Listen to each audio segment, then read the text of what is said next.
Brains and kids, this is Saranya. I'm going to take math for grade 7. Today, let us see part 1 video of chapter 1 integers. Before entering into the topic, let me tell you some tricks in math. First, let us discuss how to multiply by 11. If it is single digit number, you know how to find out the products. 1 into 11, that is 11, 2 times 22, 3 times 33, 4 times 44 and so on. If it is 2 digit number, what we have to do? I'll tell you the trick. See here, 52 into 11. So first step is you have to write the leftmost digit 5 as such. Second step, just you want to add up the given digits 5 and 2. So 5 plus 2 is 7. Third step, just you want to write the rightmost digit 2 as such. This is the answer for these two numbers. Let me show you some more examples. See here, 63 into 11. So first step, you have to write the leftmost digit 6 as such. In second step, just you want to find out the sum of these two digits, 6 plus 3, that is 9. In third step, write the rightmost digit 3 as such. So the result is 693. It is applicable for 3-digit numbers, 4-digit number and 5-digit numbers and so on. So see next example, 13,432 into 11. So first write the leftmost digit as such. Next step, you want to find out the sum of first digit and second digit. From the left you have to start. So 1 plus 3, that is 4. Then where you have stopped, from there you have to start finding the sum. So 3 plus 4, that is 7.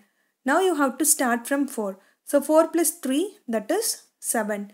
In next step, where you have stopped, there you have to start. So 3 plus 2, that is 5. And at last, you have to write the rightmost digit 2 as such. So first digit and last digit should be same. In between, you have to find out the consecutive numbers sum. So answer is 1,47,752. It is applicable for all the digits. The principle behind this method is 10 into a plus b into 10 plus 1. When you are finding product of these two, you will be getting answer as 100a plus 10 into a plus b plus b. Now, let us discuss some basic concepts. First, successor. When 1 is added to the given number, that is called successor. For example, 20. If you are adding 1 to the given number, that is called successor. So 21 is the successor of 20. Next, predecessor. When 1 is subtracted to the given number, that is called predecessor. For example, what is predecessor of 20? Just you have to subtract 1 from the given number, that is 20. So 20 minus 1, that is 19. So successor is nothing but next number. Predecessor is nothing but previous number.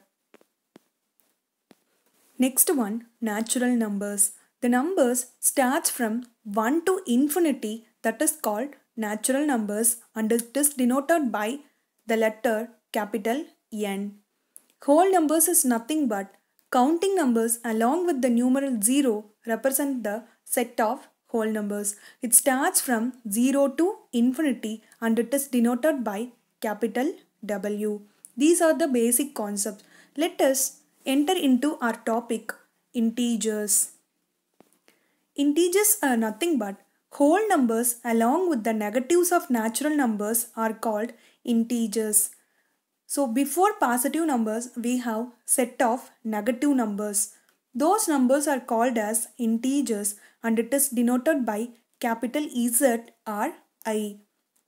Thus, Z or I is equal to, you want to open bracket, that is curly bracket, and in center you want to write 0. In the right of 0, we have to write the set of positive integers 0, 1, 2 and 3. Before 0, we have to write the set of negative integers -1, -2 and -3.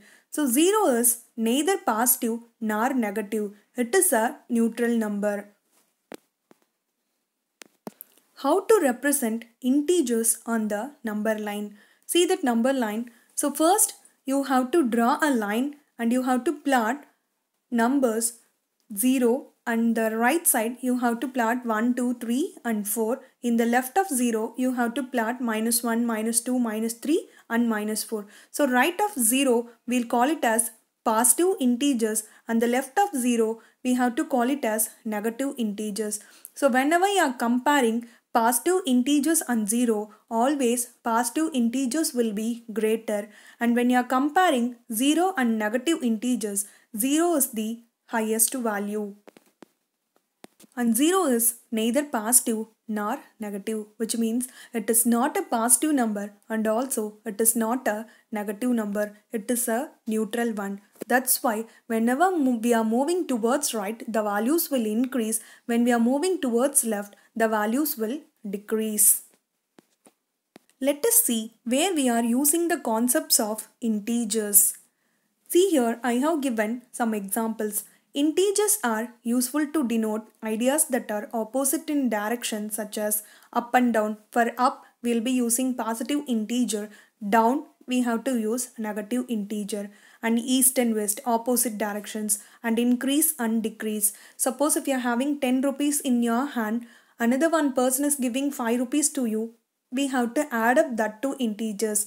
10 plus 5, that is 15. Suppose if you are giving 5 rupees to the shopkeeper, at the time amount will be decreasing. So we have to subtract 10 minus 5, that is equal to 5. It will be in your hand.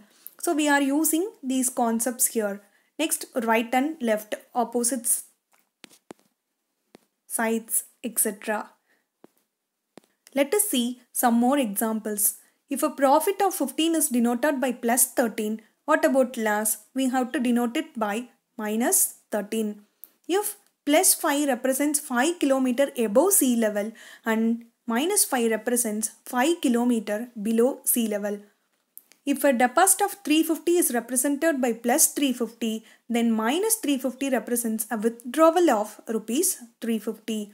Then temperature above 0 degree is positive and that below 0 degree is negative. So in our day-to-day life, we are applying integers. This is the way you have to represent integers on the number line. Already we had discussed. First you have to draw a line and you have to plot points according to the given question. And 0 is neither positive nor negative. And whenever you are plotting the numbers, between two numbers you should have equal gap, that is called as unit. We should leave 1 centimeter gap between any two integers. Next, let us discuss about absolute value of an integer. The absolute value of an integer is its numerical value regardless of its sign. The symbol stands for the absolute value of an integer. We have to read the symbol as modulus. For example, what is absolute value of -3? So if you are writing inside that symbol modulus, you will be getting only positive number as the answer. So modulus of -3 is equal to 3.